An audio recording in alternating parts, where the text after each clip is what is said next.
실천신학대학교를 비롯해서 함께 네 군데가 19세에서 39세까지 기독 청년들의 그 의식을, 한국 사회에 대한 인식을 조사를 작년 12월 달과 그리고 올해 1월 초까지 조사를 했는데요.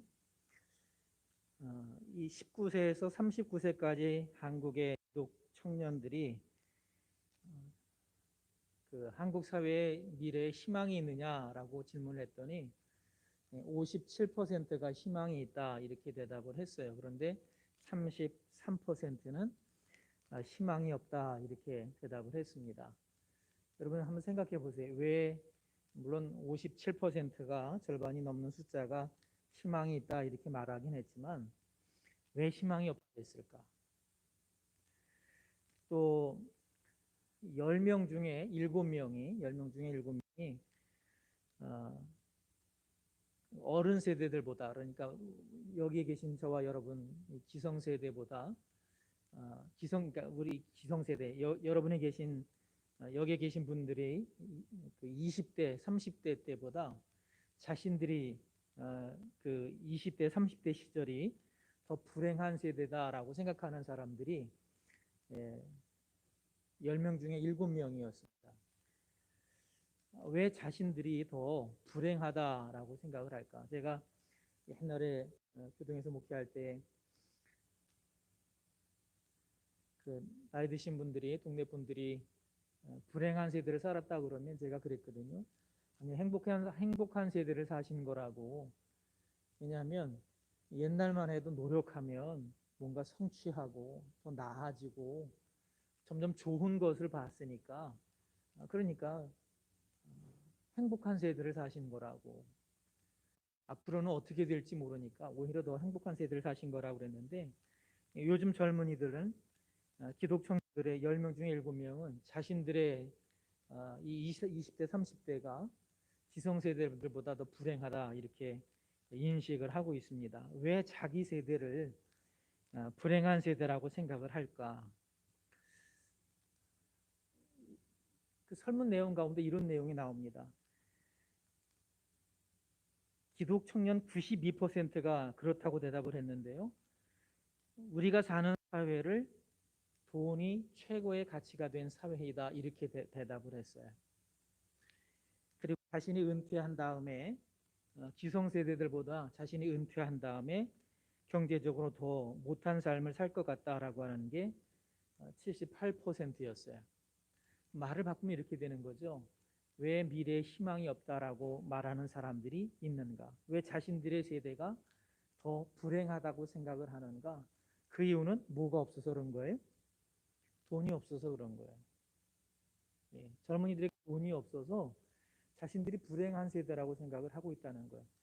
미래에 대해서도 희망적이지 않은 사람들이 40%가 넘는 이유도 역시 그 판단의 근거가 자신들에게 돈이 없어서라고 하는 것입니다. 지난주 김영석 교수님이 말씀하신 그 이야기 잠깐 나눴었는데, 정신적인 가치를 모르고 있는 사람들이 불행할 수밖에 없다라고 얘기를 했는데, 이 젊은 사람들이 어떤 정신적인 가치에 대해서 의미를 두기보다 돈에 대해서 너무 가치를 두고 있다고 하는 생각이 좀 들어서 과연 이들이 앞으로 정말 행복할 수 있을까? 그래서 좀 안타깝다라고 하는 생각을 하게 됩니다. 우리는 희망을 어디에 두고 있습니까? 그 희망은요, 우리를 이끌어갑니다. 그 희망이 우리를 이끌어가요. 오늘 말씀을 통해서 우리 자신들이 나는 희망을 어디에 두고 있는지 한번 살펴봤으면 좋겠습니다. 오늘 말씀의 제목은 주 예수 나의 산 소망인데요. 말씀을 통해서 예수님께서 왜 우리에게 산 소망 되시는지를 확인하고 확신하게 되어지기를 우리 주님의 이름으로 축원을 드립니다. 첫 번째 읽어보겠습니다. 하나님께서 인간을 선하게 창조하셨습니다. 창세기 1장 26절에 보면 하나님께서 하나님의 형상대로 우리를 만드셨다라고 말하죠. 하나님의 형상으로 만들었다는 건 우리가 보통 신학자들이 그렇게 세 가지로 구분합니다. 자연적인 형상, 하나님의 자연적인 형상, 하나님의 정치적인 형상, 하나님의 도덕적인 형상, 이렇게 얘기를 합니다. 하나님의 자연적인 형상이 뭐냐면 이거는 이해력이 있다는 거예요. 이해력. 이건 모든 사람이 다 가지고 있는 겁니다. 이해력. 그리고 의지, 그리고 자유. 이해력은 말 그대로 옳게 판단하는 겁니다. 이해하고 이 지성과 이성을 얘기를 하는 건데 옳게 판단을 하고 어떤 위험한 상황이 닥치면 그냥 맹목적으로 본능적으로 판단하지 않고 우리의 지각을 사용해서 이렇게 잘 생각하고 숙고해서 이렇게 헤쳐나가는 이런 것들 갖다가 이해력이라고 말을 합니다. 의지는 무엇인가를 결정하는 능력을 표현하는 거고요. 그 다음에 자유는 그 이해력과 의지를 옳은 방법으로도 혹은 잘못된 방법으로도 사용할 수 있는 말 그대로 자유를 말합니다. 이 이해력과 의지 그리고 이 자유를 가지고 우리는 하나님과 교제하는 그런 관계 맺는 관계로 하나님이 우리를 창조하셨다 이렇게 말합니다. 또는 정치적인 형상이 있는데 이건 다스리는 능력을 말합니다. 하나님께서 우리에게 하나님의 형상을 주셔서 다스리게 하셨습니다. 그래서 그 에덴 동산 많은 것들을 다스리게 하셨죠. 그런데 이것은 이제 억압하고 통제하는 그러한 다스림이 아니라 하나님과 이 피조물을 잘 연결시키는 그러한 통로로서의 역할을 말합니다. 그 다음에 가장 큰 것은 뭐냐 하면 도덕적인 성품인데 이것은 의로움, 거룩함을 추구하는 것을 말합니다. 이게 바로 하나님을 닮았다라고 말할 때 가장 큰 부분입니다. 도덕적으로 의롭게 거룩하게 살아가려고 하는 그러한 성품을 바로 우리가 하나님의 성품이라고 말하는 것입니다. 이러한 성품으로 우리를 창조하셨어요. 그렇기 때문에 창세기 1장 31절에 보면 하나님이 그 창조하시고 난 다음에 그 지으신 것을 보니 보시기에 심히 좋았다 이렇게 말씀하세요. 무슨 말이냐면 이런 겁니다. 하나님이 보시기에 좋은 행동을 했다는 거예요. 하나님의 형상을 가지고 이해하고 옳고 그름을 잘 판단하고 그래서 하나님하고 자꾸 교제하는 삶을 살아갔고 맡겨진 직임을 잘 감당해서 피조물들을 억압하는 게 아니라 파괴하는 게 아니라 잘 돌보았고 그 다음에 거룩하게 의롭게 살아가려고 하는 그런 삶을 살았기 때문에 바로 그래서 하나님이 보시기에 좋았다 이렇게 말씀을 하신 거거든요. 자, 그렇다고 한다면 두 번째 함께 읽어보겠습니다. 악한 인간의 본성은 어디에서 온 것입니까? 그럼 악한 인간의 본성은 어디에서 왔습니까? 창세기 3장 4절 이하에 보면 거기에 그런 말이 나오죠. 뱀이 여자에게 말했다. 그리고 점이 2개 찍혀 있으면서 뱀이 한 말이 쭉 기록되어 있어요. 점 찍힌 데 안에 그 안에만 우리가 함께 읽어보겠습니다. 너희는 절대로 죽지 않을 걸. 너희가 그걸 먹으면 그날로 너희 눈이 밝아져서 하나님처럼 될 거야. 그래서 선과 악을 알게 될 거야. 하나님은 그걸 아시고 너희더러 그 열매를 먹지 말라고 하신 거야. 뱀이 이렇게 말합니다. 이 말을 들으면서요, 여자가 그러니까 하와가 나무 열매를 쳐다봅니다. 그랬더니 어떻게 보이죠? 먹음직스럽고 보기에 탐스럽게 보입니다. 과연 어떻게 보여요? 지혜롭게 할 만큼 지혜롭게 해주는 열매로 보여지게 됩니다. 그래서 딱 먹고 남편에게도 그 열매를 주었다라고 말하고 있어요. 사단이 지금 무슨 말을 하느냐 하면 하나님의 자리에 앉아서 다스리라는 거예요. 이 열매를 따먹으면 하나님처럼 된다는 거예요. 근데 그 말을 들으면서 이 아담과 하와 속에 시기심이 생겨요. 무슨 시기심이냐면 왜 하나님이 다 주지 않으셨을까? 왜 다 주시지? 왜 이거 안 줄까? 정말로 좋아서 안 주신 것 같은데 우리에게 이거는 빼놓고 주신 것 같은데 그런 시기심이 생기는 거예요. 그 다음에 그런 시기심이 생기니까 그 다음에 어떤 마음이 드느냐 하면 하나님을 신뢰하지 못하게 되는 거예요. 그래서 따먹게 돼요.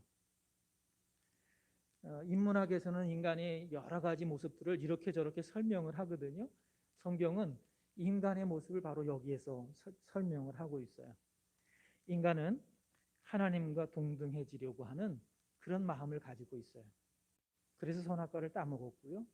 그래서 그 하나님의 형상, 아까 말한 하나님의 형상이 손상되고 상실이 되는 그러한 문제 가운데 있게 돼요. 그래서 늘 계속해서 반복적으로 자기중심적으로 악하게 살아가는 모습이 우리에게 있는 거예요. 이게 해결이 안 되는 거예요. 바로 이렇게 성경은 인간에 대해서 설명을 해주고 있습니다.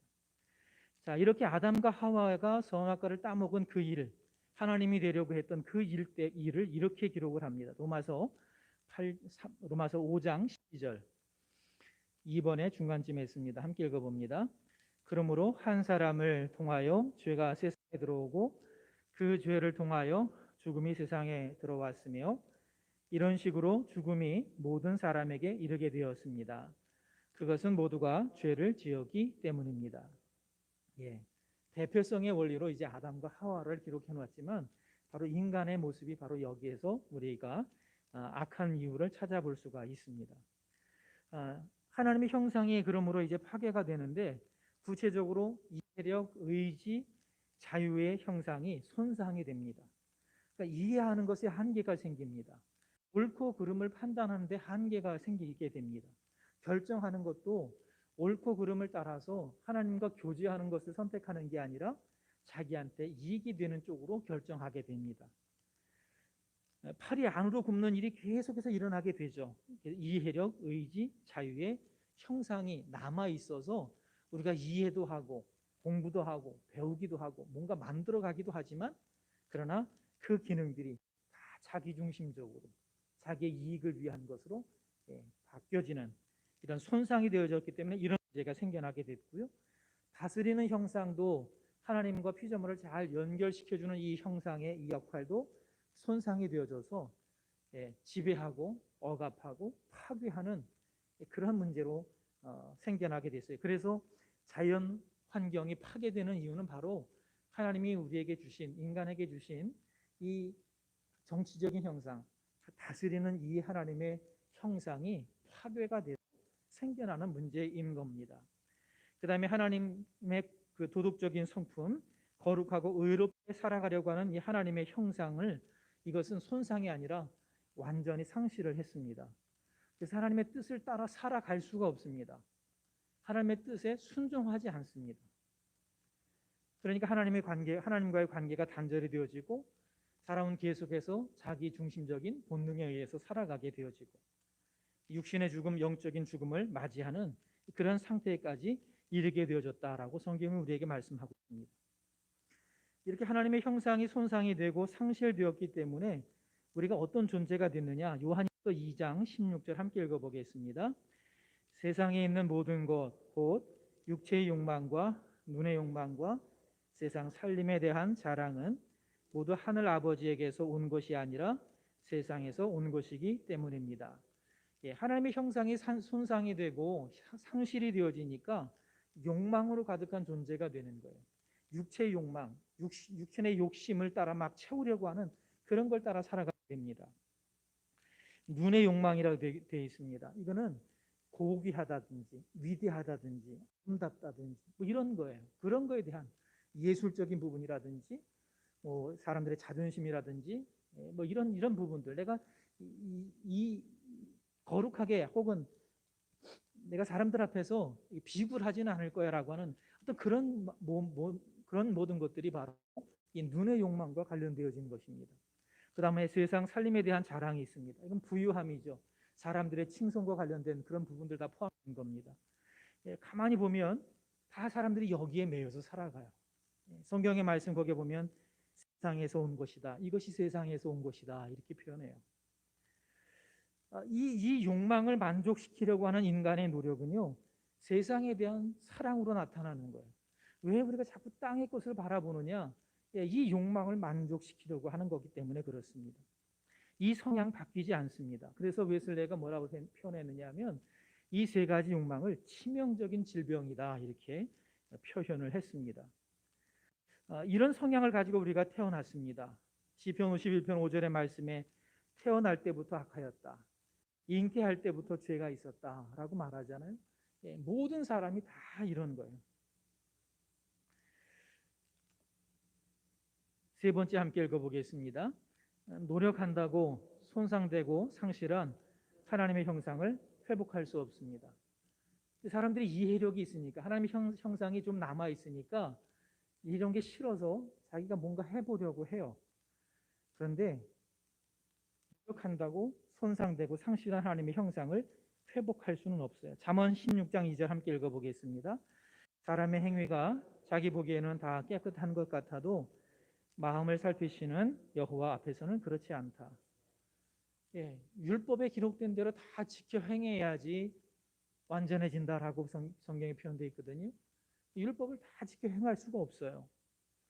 그래서 나는 잘못이 없는 것 같은데 마음을 살피시는 하나님이 가만히 보시면 우리가 볼 때는 의롭다 생각할지 모르지만 하나님이 보시기에는 온전하지 못한 거죠. 하나님의 공의를 우리가 만족시킬 수가 없어요. 여러분, 공부하는 것이든 먹는 것이든 어떤 소유하는 것이든 어떤 꿈이든 유치원생과 대학원생의 기준은 분명히 다를 겁니다. 근데 유치원생과 같은 우리가 내 기준이 맞다고 고집을 부린다고 해서 그 기준이 확 올라가는 게 아니잖아요. 하나님의 공의에 우리가 온전하게 그 공의를 맞추어서 우리 스스로 노력해서 온전해질 수가 없는 것입니다. 하나님은 죄에 대한 책임을 다른 사람에게, 내 죄를 다른 사람에게 묻지 않으십니다. 에스겔 18장 4절에 보게 되면 끝에 부분에 죄를 짓는 그 사람이 죽을 것이다 라고 말해요. 아버지의 생명도 내 것이다. 아들의 생명도 내 것이다. 생명은 다 중요합니다. 다 하나님의 것입니다. 그래서 하나님은 아들의 죄 때문에 아버지의 생명을 요구하지 않으신다는 거예요. 죄는 그 사람이 책임져야 된다라고 말해요. 다른 사람의 죄를 나에게 묻는 것, 그건 하나님의 공의가 아닙니다. 그렇기 때문에 하나님은 그 사람의 잘못을 그 사람에게 물으시기 때문에 우리를 대신해서 다른 사람이 할 수도 없지만 능력도 없지만 다른 사람에게 묻지 않으신다는 거예요. 그러니까 죄에 대한 책임 다른 사람을 통해 해결할 수도 없어요. 죄에 대한 책임을 다른 사람이 감당할 수도 없고 책임질 수도 없다라고 분명히 성경은 기록하고 있습니다. 소돔과 고모라가 멸망할 때에 아브라함이 하나님께 중보하며 기도합니다. 의인을 위해서 그 땅을 멸하지 말아달라고. 그래서 결국 10명까지 내려가거든요. 근데 의인 10명이 없어서 그 땅이 멸망을 받게 됐는데 가만히 보면 아브라함이 한 것은 하나님께 부르짖어 기도하면서 살려달라고 하는, 그 땅을 멸하지 말아달라고 하는 간절한 기도였습니다. 여러분, 우리가 정말로 중요한 것입니다. 해야 되는 것입니다. 권면하고 기도해야 됩니다. 우리에게 다른 사람을 용서할 능력은 없습니다. 다른 사람을 용서받게 할 능력도 없습니다. 다른 사람의 노력으로 하나님의 의를 만족시킬 수 없기 때문에 그렇습니다. 죄에 대한 책임을 피조물을 통해서 해결할 수도 없습니다. 유대주의나 이방 종교들은 희생의 짐승을 잡아서 자기들의 죄를 해결합니다. 그런데 히브리서 10장 1절에 보면 해마다 계속해서 같은 희생 제물을 드려도 그것을 가지고 하나님 앞에 나아가는 사람들을 완전하게 할 수는 없습니다. 이렇게 표현되어 있습니다. 여러분, 구약의 제사 제도가 좋은 것을 보여주는 그림자라고 성경에 기록이 되어 있습니다. 그러나 구약의 제사 제도를 통해서 영원한 형벌, 곧 원죄를 용서받을 수는 없다라고 성경은 분명히 우리에게 말씀하고 있습니다. 그러니까 정리해 보면 인간의 타락과 함께 피조물도 타락하게 되어졌는데 이런 피조물을 통해서 의롭게 되는 방법 불가능하다라고 성경은 분명하게 말씀하고 있고, 다른 사람이 해결해 줄 수도 없다고 말하고 있고, 내가 노력해도 되어지지 않는다라고 성경 우리에게 말하고 있습니다. 그러니까 벗어나고 싶지만, 손상되고 상실한 하나님의 형상을 회복하고 싶지만은, 지난주 말씀으로 표현하면 죄의 비참함에서 벗어나고 싶지만 이 비참함에서 우리의 힘으로는 벗어날 수가 없는 존재인 겁니다. 로마서 7장 21절부터 24절까지 말씀해 보면 바울의 고백이 거기에 나와 있습니다. 성경 말씀 한번 보겠습니다. 3번의 맨 마지막입니다. 그러므로 나는, 함께 읽어봅니다. 시작. 그러므로 나는 하나의 법칙을 깨달았습니다. 곧 선을 행하기 원하는 나에게 악이 함께 있다는 것입니다. 내가 속사람으로는 하나님의 법을 즐거워하지만 내 지체 안에서 하나의 다른 법이 내 마음의 법과 싸워 나를 내 지체 안에 있는 죄의 법의 포로로 잡아가는 것을 봅니다. 나는 비참한 사람입니다. 이 사망의 몸에서 누가 나를 구해 내겠습니까?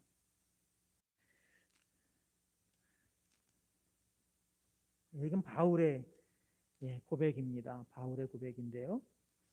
여러분, 바울 자신은 이렇게 말합니다. 나는 하나님의 법을 즐거워한다. 내 하나님의 법을 사모한다. 그런데 내 마음의 법과 싸워서 나를 죄의 법의 포로로 잡아가는 것이 내 안에 있다. 이 두 법이 서로 나를 싸운다. 그 세상의 법이 내 마음의 법과 싸워서 죄의 법의 포로로 잡아간다. 이렇게 표현해요. 여러분, 바울은요 성령 충만한 사람이었던 거 우리가 압니다. 이 바울은요 자신이 복음을 전하고 자신은 그 복음에서 떨어질까 봐 그것 때문에 고민하고 기도했던 사람입니다. 날마다 하나님이 주시는 은혜 안에 머물기를 간절히 사모했던 사람입니다. 여러분, 성령 충만한 바울이 그랬던 바울이 자신이 있는 이 죄의 법의 포로가 되게 하는 이 문제를 가지고 기도하지 않았을까요? 분명히 기도했을 겁니다. 씨름했을 겁니다. 근데 성령 충만한 바울이 뭐라고 표현하냐면 나는 비참한 사람이다 이렇게 표현해요. 우리 개역 개정에는 곤고하다 이렇게 표현되어 있는데 이 단어 뜻은 비참함이라고 하는 단어입니다. 모든 성경이 다 비참하다로 번역을 했습니다. 바울은 뭐라고 표현하냐면 나는 비참한 사람이다 이렇게 표현해요. 이 말씀은요 바울이 노년에 고백한 거예요. 그가 일평생 살아오면서 하나님의 말씀을 전하고 성령 충만하고 하늘에까지 들려 올라갔다 오는 환상을 경험하기도 하고 수많은 기적을 체험하고 수많은 교회를 세우고 그랬던 이 바울이 뭐라고 표현하느냐 하면 나는 비참한 사람입니다.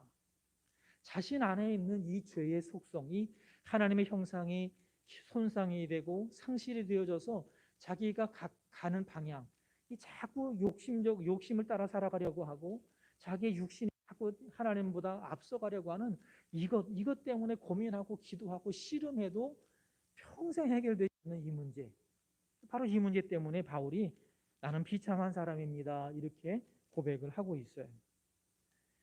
여러분, 그렇기 때문에 우리도 역시 이 바울의 고백을 가만히 묵상하다 보면 비참한 사람이라는 사실에 고개를 끄덕이지 않을 수가 없어요. 잘하는 것 같은데, 잘하죠. 잘하는 것 같은데 여러분 그런 말 있잖아요. 이권하고 걸리면 사람이 달라져요. 평상시에는 너무 좋아요. 모든 사람이 다 그래요. 나쁜 사람은 없어요. 평상시에는. 그런데 뭔가 이권이 걸리면 자신의 명예가 걸리면 그 다음부터 사람들은 바뀌어지기 시작해요. 돌변하기 시작해요. 잘하는 것 같은데 그냥 그런 이익 앞에서는요 다 무너져 내려버립니다. 사람들이. 목사고 장로고 소용없어요. 대통령 소용없어요. 일관성에도 문제가 생기잖아요. 뉴스를 읽다가 보면 어떤 사람에게는 문제가 되는데 어떤 사람에게는 문제가 안 돼요.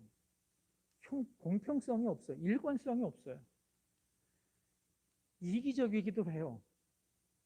어떤 사람에게는요 자신과 관련된 것은 잘못이 아닌 거고 남과 관련된 건 잘못인 거예요. 내가 지지하는 사람과 관련된 것은 잘못이 아니고 내가 지지하지 않는 사람과 관련된 것은 잘못한 거예요. 이렇게 완전히 달라져요. 똑같은 건데 다 다르게 보여지기 시작하는 거예요. 이랬다 저랬다. 여러분, 이런 인간의 이중적인 모습들, 이런 악함들, 이걸 성경은 바로 선악과를 따먹어서 인간의 형상이, 하나님의 형상이 인간에서 손상되고 상실되었기 때문에 생겨나는 문제다라고 설명을 하고 있습니다. 제 고백을 좀 하려고 합니다. 3주 넘게 마음의 고생을 많이 했어요. 뭐 때문에 그러냐면 제 안에 내가 왕이 돼서 다스리려고 하는 게 있는 거예요. 내가 원하는 방향으로 정리하려고 하는 그런 마음이 제 안에 있는 거예요. 근데 이게 내 마음대로 원하는 대로 정리가 안 돼요. 그러니까 이게 너무 힘들어요. 설교를 통해서 하나님이 참된 위로라고 설교하잖아요. 알아요. 이게 내가 왕이 되어서 다스리려고 하는 것이 있다라고 하는 걸 알아요. 이것이 채워서 위로받을 수 없다는 걸 알아요. 하나님이 나의 참 소망이라는 걸 알아요. 하나님께 맡겨야 한다는 걸 알아요. 그런데도 못 버려요. 그런데도 내 마음대로 하고 싶은 거예요. 그런데도 내가 원하는 대로 정리하고 싶은 거예요. 이런 표현을 써서 죄송하지만 정말 미치고 환장하겠더라고요. 그렇게 힘든데 작은 말 한마디가 던져지잖아요. 그러면 그게 무거운 짐이 되어져요. 별거 아닌 것 같은데 무거운 짐이 되어져요. 그래서 너무 힘들어서 밤에 잠을 잘 수가 없는 거예요. 너무 힘들고 괴로워서.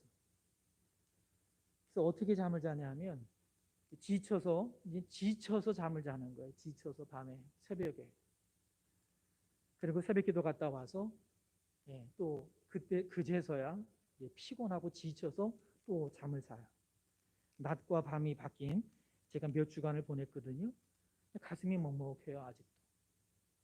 아직도 내가 내려가야 된다는 거 아는데 이게 안 돼요. 잘 안 돼요. 아는데 안 돼요. 그러면 말씀을 보면 그런 생각이 들어요. 아, 바울이 이런 심정이었겠구나. 왜 자신이 비참하다고 말하는지 이제 알겠구나. 좀 고쳐보려고 하는데 고쳐지지 않는 자신의 모습. 하나님의 뜻에 순종해야 된다는 거 아는데 내 마음대로 하려고 하는 이 악함이 이것이 결코 해결이 되지 않는 이것 때문에 바울이 나는 비참한 사람입니다. 이 곤고한 이 삶에서 누가 나를 낼 수 있겠습니까? 라고 하는 이 표현을 그래서 했겠구나라고 하는 그런 생각이 들더라고요. 이것이 바로 하나님의 형상이 손상이 되고 상실된 그래서 죄의 비참한 가운데 거하게 된 인간의 모습입니다. 네 번째 함께 읽어보겠습니다. 죄인에게는 오직 예수 그리스도만이 참 소망입니다. 마태복음 20장 28절 함께 읽어보겠습니다. 인자도 섬김을 받으러 온 것이 아니라 섬기러 왔고 많은 사람의 죄값을 치르기 위하여 목숨을 내주려고 온 것입니다.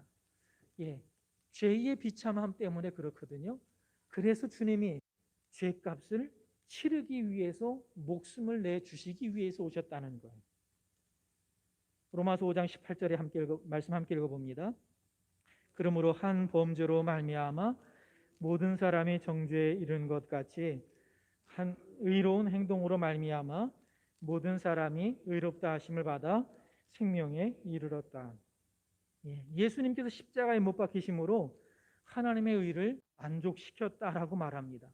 예수님 때문에 우리는 하나님 앞에서 의롭다는 인정을 받아 새로운 생명을 얻는 자가 되어졌다. 그 길을 위해서, 그 길을 주시기 위해서, 그 길을 우리가 걸어가도록 하기 위해서 주님이 이 땅에 오셨다라고 말씀을 하고 있습니다.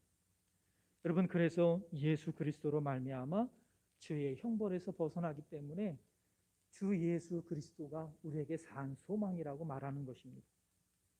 신이 인간이 되셔서 하나님의 의를 온전히 만족시키는 예수 그리스도를 통해서 우리는 이 죄의 형벌에서 벗어날 수가 있습니다.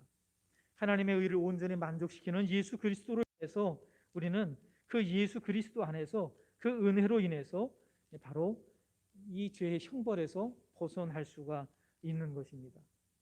도무지 우리의 힘으로 벗어날 수 없는 심한 갈증과 절망을 느낄 때마다 소망 중에 예수 그리스도를 소망을 가지고 예수 그리스도를 바라보게 되기를 우리 주님의 이름으로 간절히 축원을 드립니다. 감당할 수 없을 때에 감당할 수 없게 하는 그 문제를 붙들고 씨름하는 것이 아니라 힘을 주시고 자격을 주시는 예수 그리스도를 의지하게 되기를 우리 주님의 이름으로 부탁을 드립니다.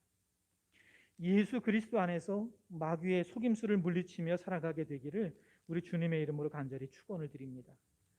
1930년대 초에 미국에 대공황이 있을 때에 어느 날 클레어 린스라고 하는 목사님이 공장이 밀집되어 있는 흑인 지역의 교회에 방문해서 함께 예배를 드리게 됐습니다. 그 교회 신자들의 대부분은 다 가난한 극빈자들이었습니다. 60% 이상은 이미 실직한 상태였습니다. 공황이 언제 끝날지 모릅니다. 그런데 찬양을 부르는 이 사람들의 그 찬양 소리에 힘이 있고 그 얼굴에 소망이 있는 것을 자꾸 보게 되는 거예요. 그래서 이 클레어 린스 목사님이 그 찬양을 설교를 하다가 그 모습을 보고 너무 인상적이어서 설교를 하다 중단하고 교인들에게 물어봤습니다. 지금 대공황 상황입니다.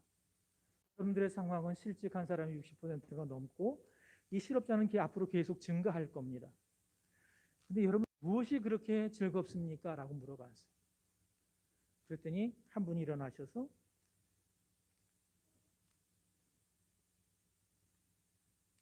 우리는 지금 예수 그리스도를 노래하고 있습니다. 예수 그리스도가 우리에게 소망이기 때문에 그렇습니다.